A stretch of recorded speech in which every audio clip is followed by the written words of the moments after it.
Graças a Deus.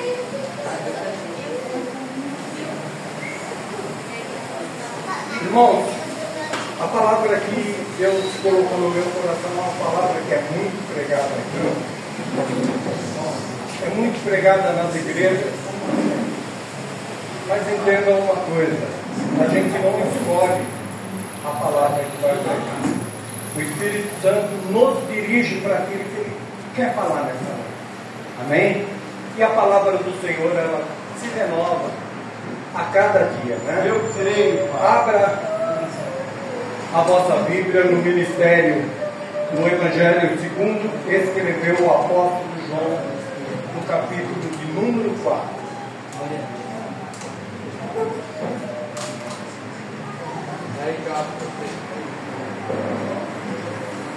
João. E em nome do Senhor Jesus, nós iremos até o versículo 42, ou até onde Deus nos dirigir. Glória a Deus. João 4, do 1 ao 42. Eu vou ler os 4 primeiros versículos. E depois, em nome de Jesus, teremos a direção do Espírito Santo. Glória a Deus. E quando o Senhor entendeu que os fariseus tinham ouvido que Jesus fazia e batizava mais discípulos do que o João, ainda que Jesus mesmo não batizava, mas os seus discípulos, deixou a Judéia e foi outra vez para a Galileia. E era necessário passar por Samaria. A igreja, coloque-se de pé em reverência a Paulo.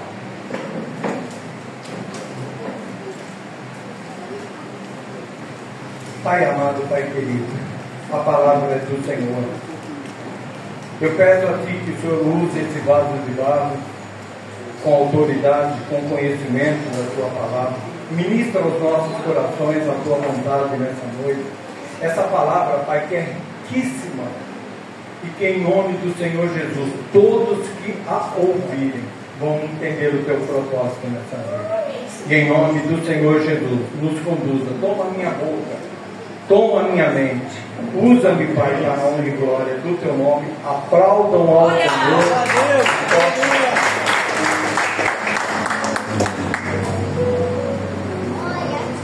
Meus irmãos, entenda que Deus tem planos específicos. Podemos aceitar para cada um de nós. Deus tem uma forma de trabalhar ímpar na vida de cada um, no chamado de cada um. Por isso Ele é Deus, por isso Ele é grande, por isso Ele é maravilhoso. Aleluia! Né? Em João 4, 1, o primeiro versículo diz que quando o Senhor entendeu que os fariseus tinham ouvido que Jesus fazia e batizava mais discípulos. Note que a preocupação aqui dos fariseus é com duas coisas: com Jesus, claro, mas com o batismo e com os discípulos. Na realidade, Jesus não batizava, mas os seus discípulos batizavam. Então a preocupação fica para os fariseus de uma forma voltada apenas para os discípulos. E você vai entender durante a pregação dessa palavra a importância que você tem como discípulo de Jesus. Meu Deus! Ainda que Jesus mesmo não batizava, mas os seus discípulos, deixou a Judéia e foi outra vez para a Galileia. E era-lhe necessário passar por Samaria. Jesus está lá em cima na Judéia e precisa ir até a Galileia, que está embaixo. Nós vamos entender que geograficamente havia outros caminhos que ele poderia percorrer e não passar por Samaria. Até porque Samaria, irmãos, tinha um conceito drástico naquela época, era um local perigosíssimo. Samaria era muito visitada por salteadores, por ladrões, por assaltantes. Mas Jesus não fugiu de passar por Samaria, porque não era um projeto geográfico, mas era um plano de Deus. E eu já quero profetizar na tua vida, que Deus tem planos para a tua vida, e nada, absolutamente nada, vai impedir o agir de Deus, os caminhos do Senhor, de te buscar e de me procurar. Aleluia. Nós vamos ouvir a palavra Galileia ou Galileus. Nós vamos ouvir a palavra judeu e a palavra samaritano. E é bom que você saiba que os galileus tinham um conceito de serem, digamos assim, ridicularizados pelo povo judeu. Entre aspas, irmãos, como muitos fazem com os nortistas, eles eram ridicularizados. Isso, os galileus. E Jesus também tem essa performance de ser galileu, né? Nós chamamos ele de Galileu, porque ele conviveu muitos anos. E os judeus odiavam os samaritanos, e os samaritanos odiavam os judeus. Eles não se davam. Basta dizer, isso não é bíblico, mas eu já ouvi de um pastor que esteve alguns tempos visitando a Judéia, foi várias vezes para Israel, e lá em Israel tem um ditado que diz: aonde um samaritano lava a mão, o judeu nem os pés lava. Tamanho o ódio de um povo. E Jesus, diante de todo esse cenário, ele disse que era necessário passar por lá. Um dos maiores homens citados na nossa palavra de Deus, Paulo, era fariseu, judeu e fariseu. E nesse contexto político, Jesus vai para Samaria. Amém?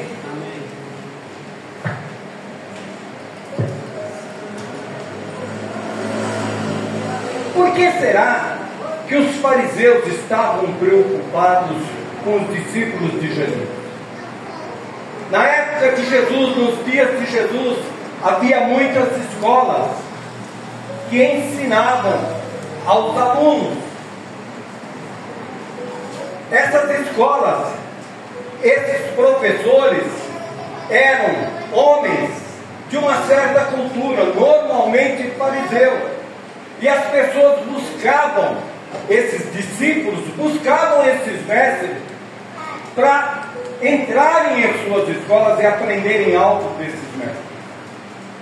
É importante que você saiba que quando o aluno ia procurar uma determinada escola, ou quando ele estava, pastor Edson, procurando um determinado mestre, ele visitava vários desses mestres, para no final ele ter a convicção, a conclusão: eu vou para a escola de fulano, eu vou para a escola de Beltrano. Então, os discípulos de Jesus também estavam numa escola. Os discípulos de Jesus preocupavam os fariseus, preocupavam os judeus. E aqui cabe um versículo que você conhece e nunca parou para pensar nisso, porque Jesus disse algo a vosso respeito que está escrito na Bíblia: não fostes vós que me escolheste a mim, mas eu vos escolhi a vós. Meu Deus, aleluia.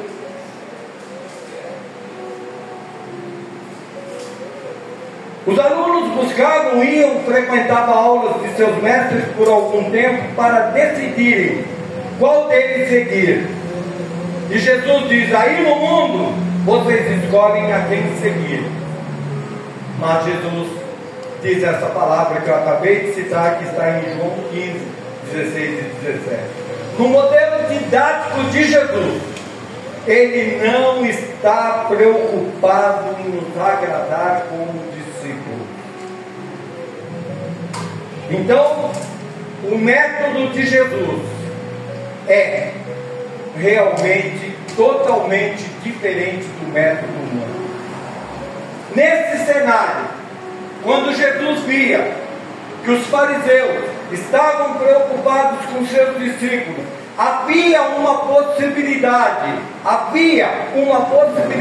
de haver um conflito entre o ministério de Jesus e os fariseus, que eram homens influentes na época de Jesus. Basta dizer que nós temos, por exemplo, o Sinédrio, que era composto por 72 pessoas do mais alto nível judaico. A maioria desses homens eram fariseus, quase que numa totalidade. De 72 pessoas que faziam parte do Sinédrio, que era o mais alto órgão, tanto jurídico, como também teológico de Israel, aproximadamente 60 pessoas eram fariseus. Para evitar esse conflito, Jesus resolve sair da Galileia, da Judeia, e ir para a Galileia. E Jesus evita esse conflito e daí passa para a Galileia.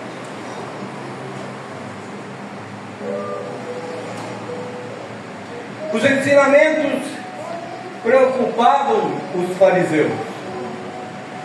João Batista, que era um discípulo de Jesus, também, ainda que não andasse com Jesus, mas nós sabíamos, era discípulo. O que é um discípulo? Aquele que tem o mestre e o segue.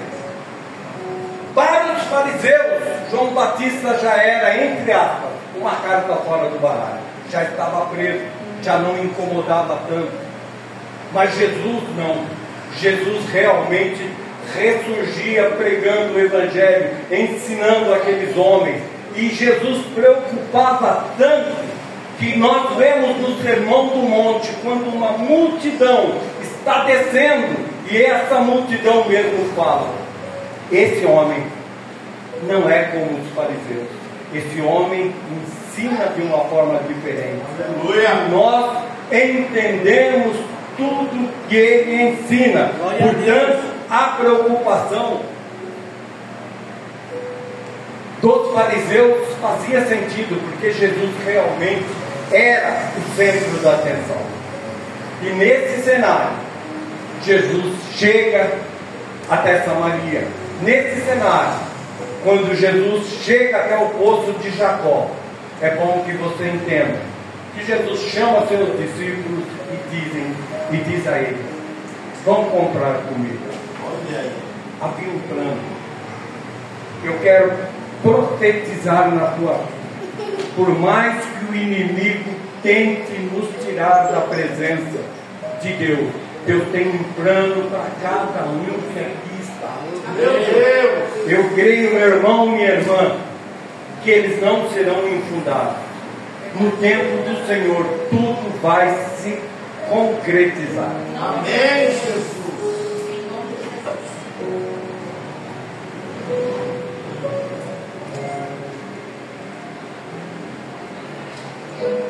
E Jesus chega até a fonte de Jacó. Já havia dito para os seus discípulos: vão comprar comida.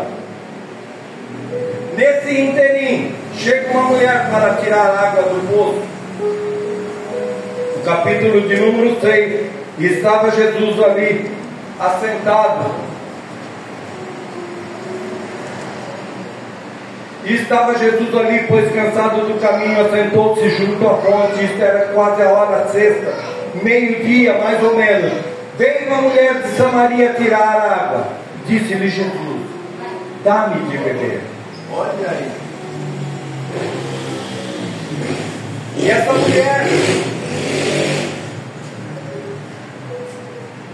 mulher, de uma forma arrogante, ela olha para Jesus, porque, como eu disse, irmãos, Os samaritanos se achavam uma casta melhor do que os judeus. Os judeus também se achavam uma casta melhor do que os samaritanos. O ódio de cada um não permitia que eles vissem defeito nos outros, eles só viam as suas qualidades. E dessa forma, essa mulher chega ao poço e veio, e Jesus pede para ela: dá-me de beber. Porque seus discípulos tinham ido à cidade comprar comida. Disse, pois, a mulher samaritana: como sendo tu judeu, pedes de beber a mim, que sou mulher samaritana? Como eu disse, os judeus e os samaritanos não se ficavam, se odiavam. E Jesus responde a célebre frase que muitas vezes você já ouviu pela palavra do Senhor: se tu conheceras o dom de Deus, quem é que te diz, dá-me de beber, tu lhe pedirias, e ele te daria água viva. Deus, louvado seja Deus. Santo é o Senhor. Mas, irmãos, os samaritanos não processavam, não seguiam a Jesus, não tinham conhecimento das bondades de Deus para a vida deles. Na cabeça dessa mulher, quando Jesus fala que daria para ela água viva, imediatamente ela pensa na fonte de Jacó. Ela pensa na fonte de Jacó. Por quê? Porque aquele poço que antes havia sido conquistado por Isaac, esse poço que foi Isaac que o abriu, e nós sabemos o que aconteceu quando Isaac passou por aquele local. A Bíblia fala que Isaac abriu um poço, e deixa que eu marquei aqui, só um minutinho, até os nomes, para que você tenha um bom conhecimento. Isaac veio e abriu um poço em Gênesis 26, 20. Coloca, por favor, em Gênesis 26, 20.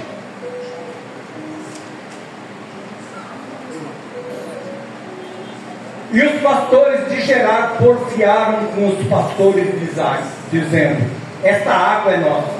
Por isso chamou o nome daquele poço Ezequiel, porque contenderam com ele. O 21. Então cavaram outro poço e também porfiaram com ele. Por isso chamou o seu nome Sitná. E partiu dali e cavou outro poço, e não porfiaram sobre ele. Por isso chamou o seu nome Reobote. E disse: porque agora nos alargou o Senhor e crescemos nessa terra. E 23. Depois subiu dali a Berseba. Isaac, prestem atenção, ele cava o primeiro poço. Os servos de Abimeleque chegam e porfiam por ele e tomam o poço. A Bíblia diz que Isaac não contenda com ele. Eles vieram e tomaram a força, mas Isaac não reagiu. Vai, abre o segundo poço, da mesma forma. Vieram outros povos, tomaram também o poço. Isaac abre o terceiro poço, da mesma forma. Eles vieram e tomaram o terceiro poço. E Isaac, sempre dirigido pelo Espírito Santo de Deus, sai dali e vai para Gerar. E lá ele abre. Deixa lá no 26.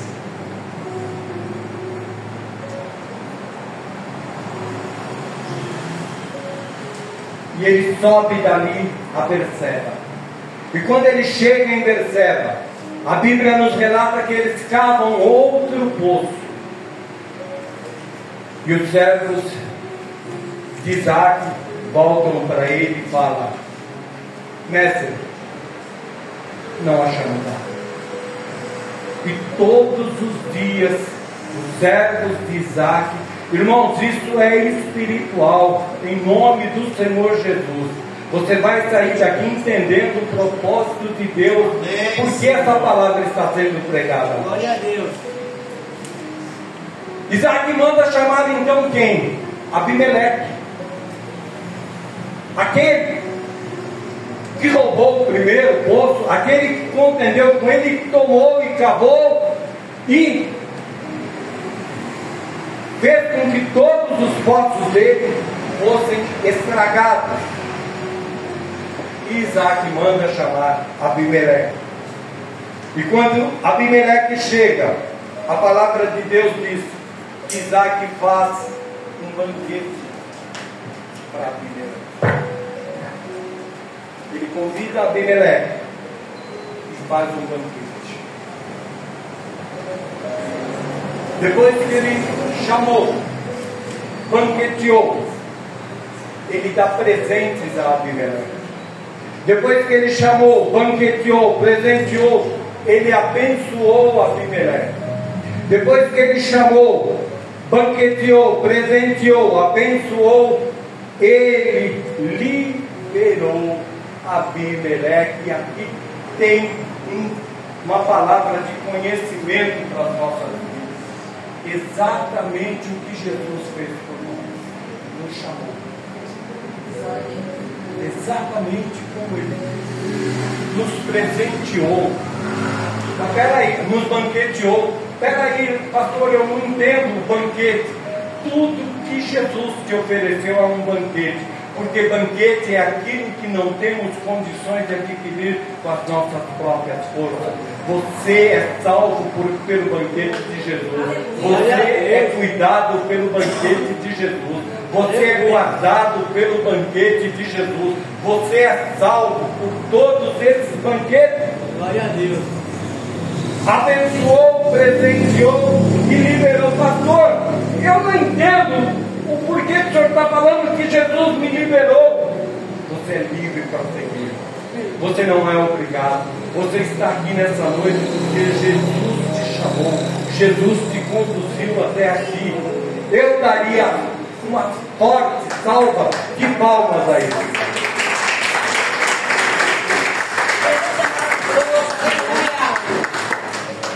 E porque Deus não deixa nada sem terminar. Porque Deus não deixa nada na sua vida sem um final feliz. Os servos de Isaac chegam para ele, entram diante da sua presença e falam: Senhor, temos achado água. Olha aí, papai. E são águas vivas. Pastor, o que significa águas vivas? O poço cavado por Isaac encontra uma fonte. Jesus é a fonte de nossa vida. Por isso ele é chamado também de águas vivas. Os outros poços recebiam água por si só, mas o poço de Isaac, ele tinha uma água viva, pois ele tinha uma fonte. Temos achado água. E a contenda, voltando lá para o poço entre a samaritana e Jesus, ela recusa-se a dar água para ele.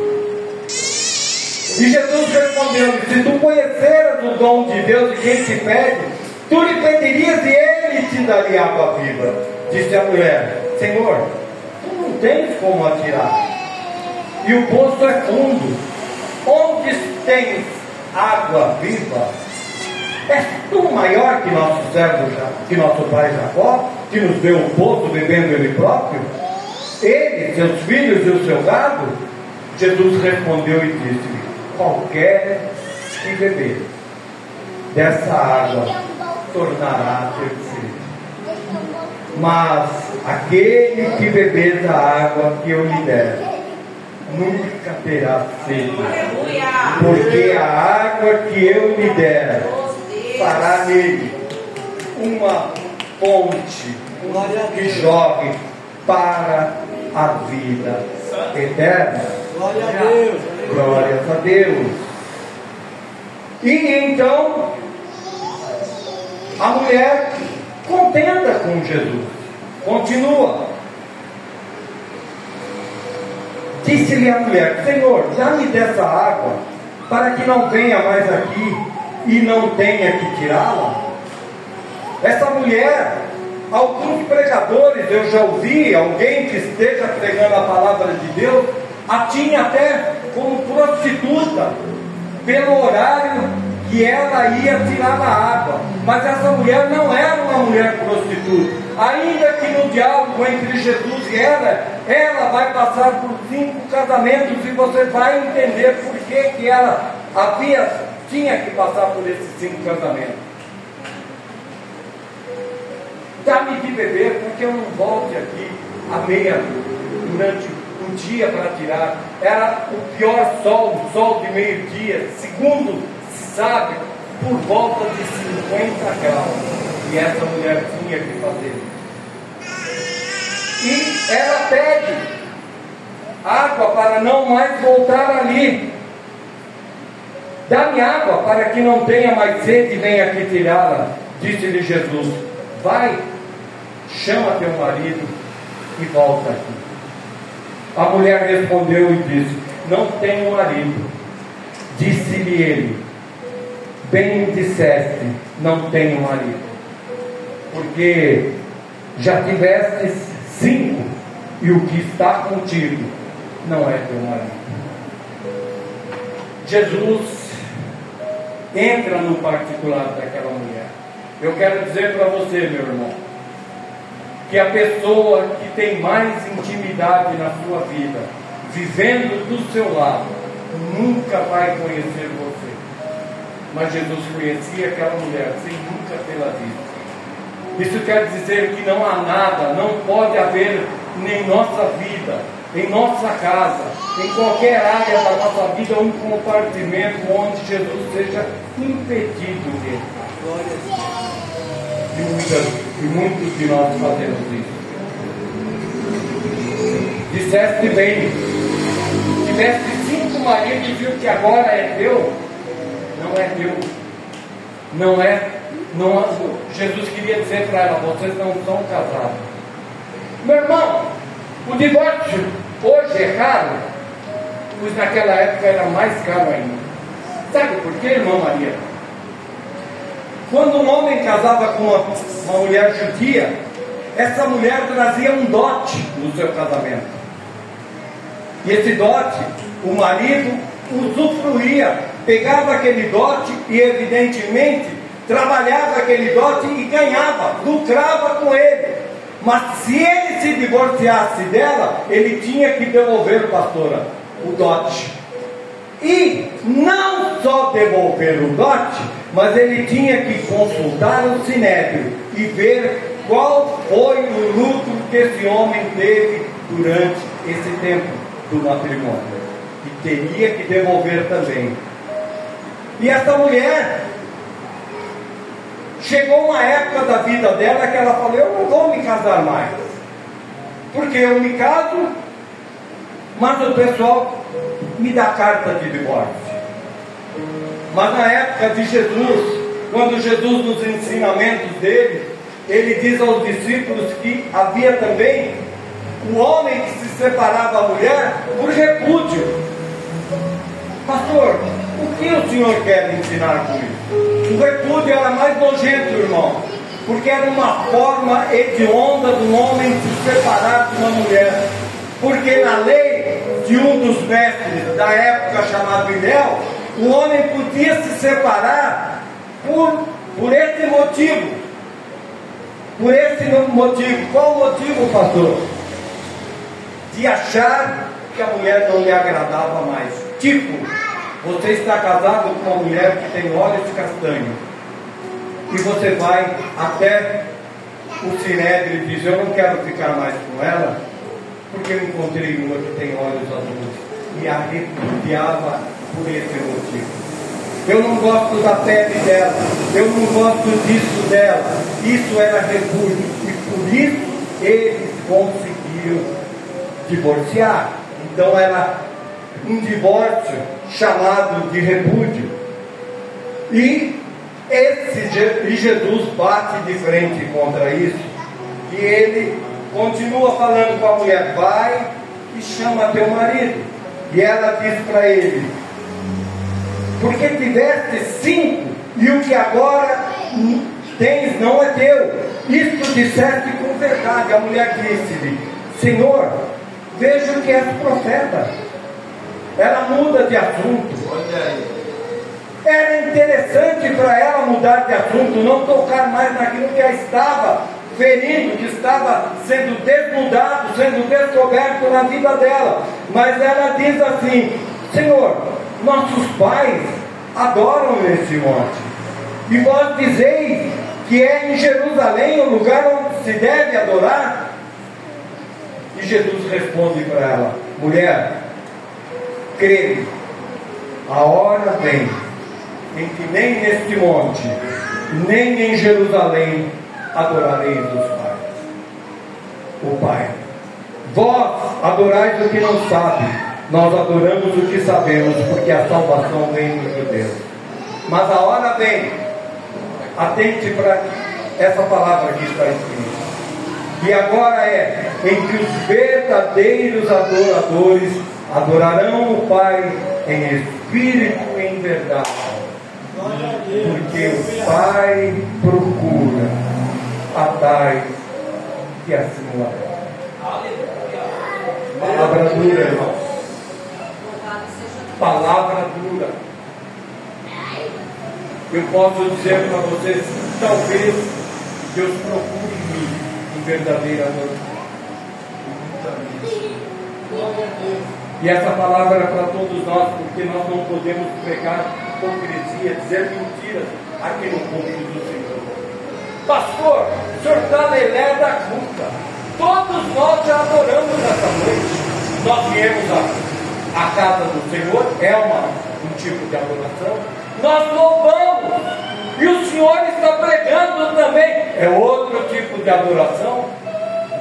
Mas note que Jesus disse que o Pai procura verdadeiros adoradores, que o adorem em espírito e em verdade.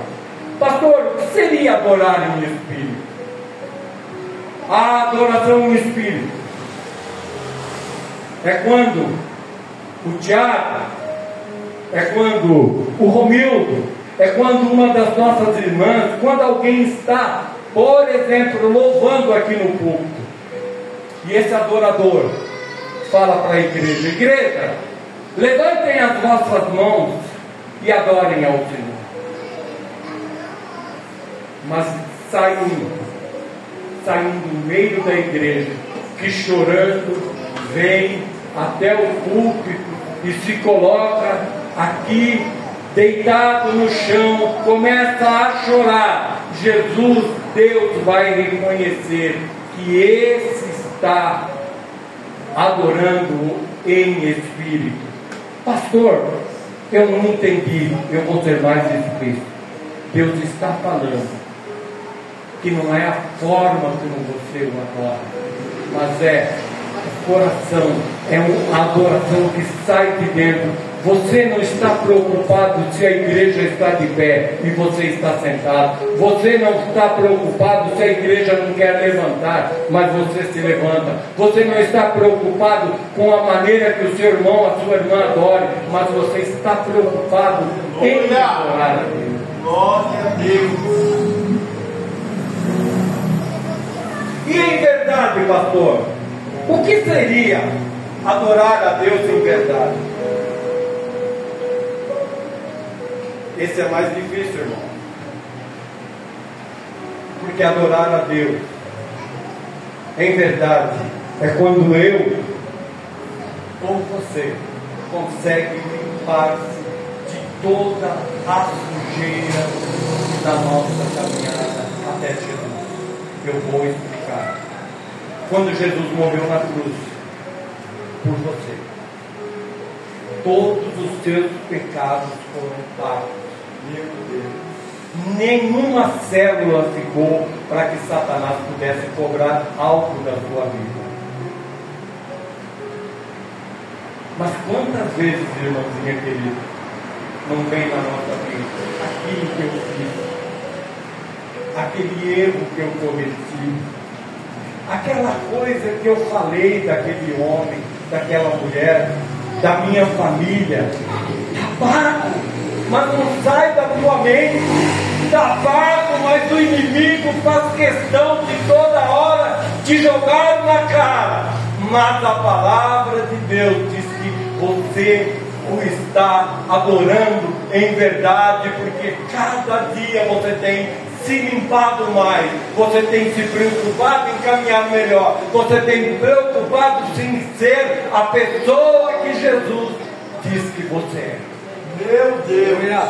Adorar em espírito, adorar em verdade. Aleluia! Ah, irmão, eu estou lendo um livro que tem simplesmente o título de A Difícil Arte de Ser Cristão. Não é fácil. Quando todas as mentiras de nossas vidas são aniquiladas, eu estou adorando em verdade. Mas o diálogo entre a mulher e Jesus continua. Veja no versículo de número 25. A mulher disse-lhe: eu sei que o Messias, que se chama o Cristo, vem, e quando ele vier, nos anunciará todas essas coisas. E Jesus olha para ela e diz: eu sou. Meu Deus! Eu sou. Eu que falo contigo, eu sou. E é bom que você entenda que essa é a maior afirmação da Bíblia, de Deus para as nossas vidas. Quando Jesus fala, eu sou, irmã Karina, Ele fala, eu sou o que você precisa. O que você precisa? Você precisa de pão, eu sou o pão da vida. Você tem sede, eu sou a água descedenta. Você precisa de cura, eu sou o remédio. Você precisa de um amparo, eis-me aqui. Você precisa de se esconder, eu sou o refúgio. O que você precisa? O que nós precisamos? Deus é tudo para aquele. Eu sou o que sou. O que você precisa, pastor Ed? Ele é. O que eu preciso, Ele é. E lembre-se disso. Não permita que Satanás tire isso da tua mente. Deus sabe o que você precisa. Não se afaste da presença do Senhor. E não deixe Satanás tirar. Isso é afirmado pelo Senhor. Eu sou o que você precisa. Deus tremendo e fiel, aleluia. Eu que falo contigo.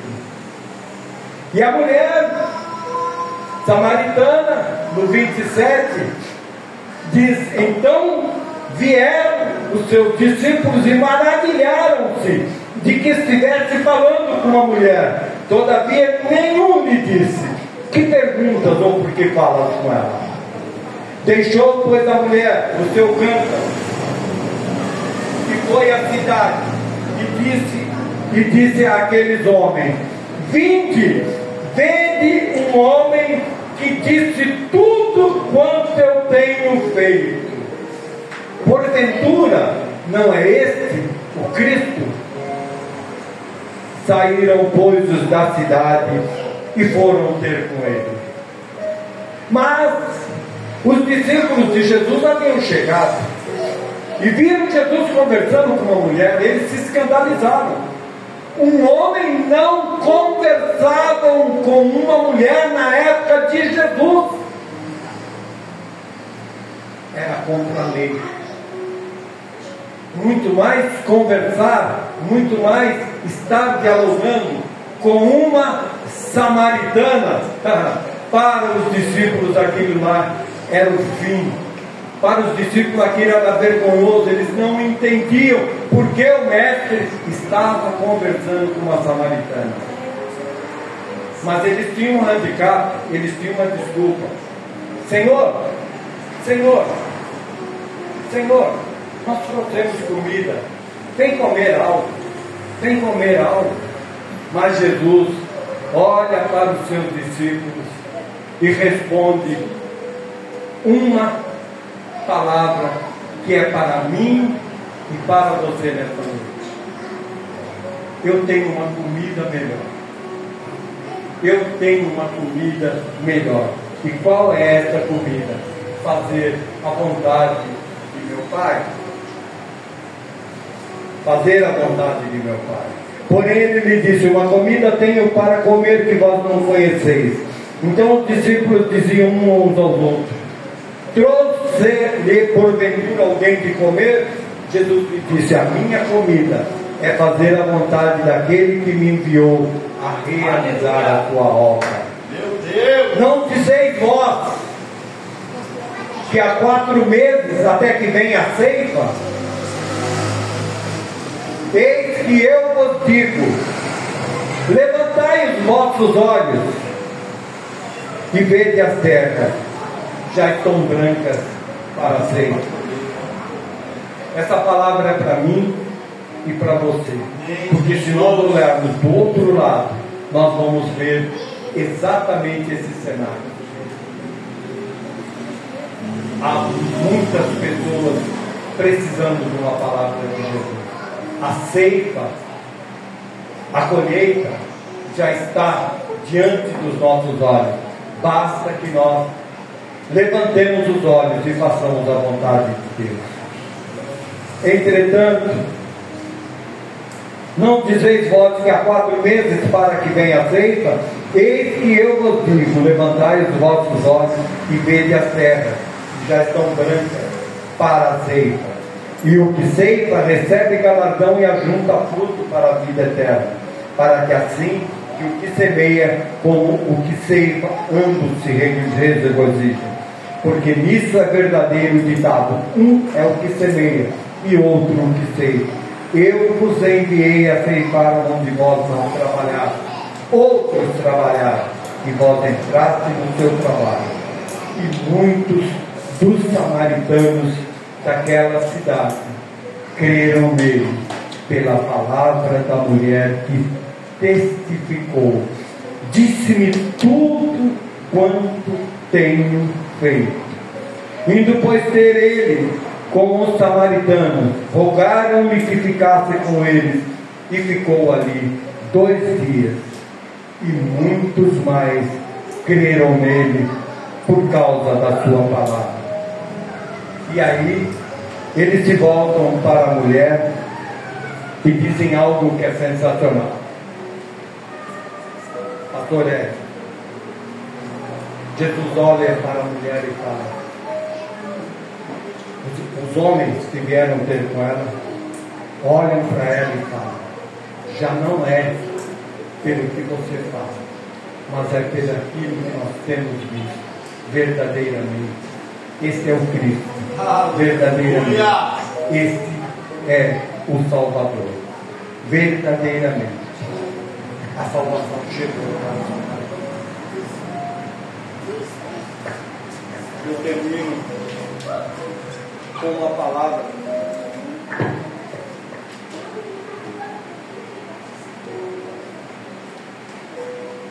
para a minha vida, para a tua vida. Muitos de nós